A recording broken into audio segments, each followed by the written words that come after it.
What's going on, YouTube modeling community? Pappy here at West Georgia Rods and Customs. Welcome back to the channel. Welcome back to another installment on this great big 12th scale 1969 Camaro Z28 Revell kit. This is I'm going to Pro Street this with some of the awesome products from MCB Products. We got the back half, tires, wheels, big block Chevrolet engine. What else do we get? Got this back half, awesome back half and a 4-link, and we're getting started to marrying this. In the earlier video on the Thunderbird that we're prostrating also, that's a 1/16 scale, which is a larger scale. This 12th scale is even bigger than that 12th scale. But I said that I was going to show y'all how I already showed you how I do the center to center on the marking, which I've already done on the Camaro right here. And what we did, we just took, mocked the front end up using the lower A-arms and the front axles itself, and then put on the, mocked up the leaf spring rear end and the rear axle. And then we arrived at the positioning of 9 1/16 center to center. Once we got all that figured out, we drew off the lines like I showed y'all earlier. We did 9 1/16. That's what we've got in between here. We haven't established the cut line yet because I don't have the 4-link built up again on this. It's over there on the bench. So I'm gonna have to draw that cut line sometime, and then we'll arrive at what where we're gonna cut this at. But I said also in the earlier video that I was going to show y'all my little miter box that I had fabricated. And all we did, we just took some 3/4 inch birch plywood, and we took, I think this is, I want to say this is 8 inches. Tell you what, let me grab a tape measure right quick. And if y'all want to build one of these, it's very easy. Just get you some of that good, I call it furniture grade Luan plywood. This is 7 inches in between here. And total length is 1 foot, and the sidewalls right here are, if I can, yep, they're 3 inches.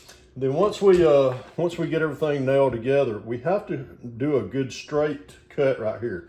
What I did was I came back from the edge 2 inches from right here to right here and marked that off. We squared up that line. I had access at work to a real good straight bandsaw, and was able to stand that up in that and put it in a 90-degree positioning on a miter gauge, and we pushed it into that and made sure that that thin kerf came all the way down to where it touched right there. Once I got home, I've got an old miter saw that I used to use in woodworking. That's why I'm out here in the garage doing the working on my woodworking bench. It's because this is a bigger kit and I need the bigger space, so I'm out here doing this on my woodworking bench. But once we got this thin kerf done at work, I just took my old trusty miter saw and just went down through there. We got that good and flush and where it works real easily in there, and we got us a good 90-degree position. Now, I cut the Thunderbird frame on this. It works fine, works perfect. The only thing with this is, if you notice, we've got the fender wells that are in the way. You can do one or two things.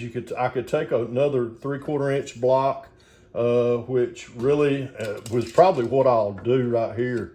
And I'll probably cut one about 5 inches, which all I need is about I need about a 3/4 inch piece. And I can push that up against that. That way it's just resting against this part of the frame. It looks like it's pretty level across the right here. I'll have to check that prior before I do cut it.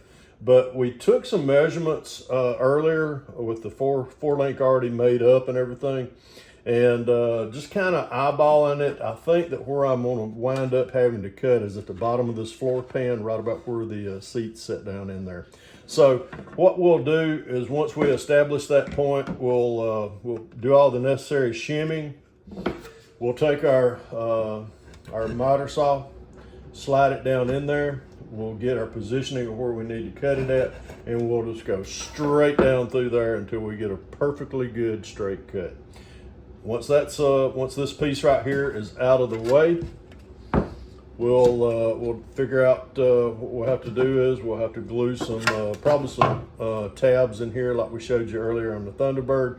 That way that makes this flush, and then we'll have to strengthen up in here by putting, we'll have to do some, you know, some frame connectors and things like that, which will strengthen this up dramatically. And I'll be happy with how that turns out. I won't have to worry about anything being, you know, breaking later on during the build. But that's how I like to do these Pro Street frame back caps right here from MCB. These work out I've used these in several of my builds in 1/24 size, 1/24 scale. So we'll be using another one of these in the 1/12 scale. But as we move along, I'll be showing y'all a few other tips and tricks to get all these adapted in, how to lower the front end and stuff to kind of get that real low, mean Pro Street stance like I like to use. But run over to mcbproducts.net, bring your models to life, order up one of these great back 1/12 scale back halves, some of those awesome looking Pro Street tires that they print, and get you one of the big block Chevrolet, blown big block Chevrolets. That's what's going in this one, and have fun with it. But anyhow, I'm gonna drop this off with y'all and go in here. We're gonna get a little bit more bench time on a few other builds tonight. And as I always say, if you can dream it, build it. God bless y'all. Happy out of here.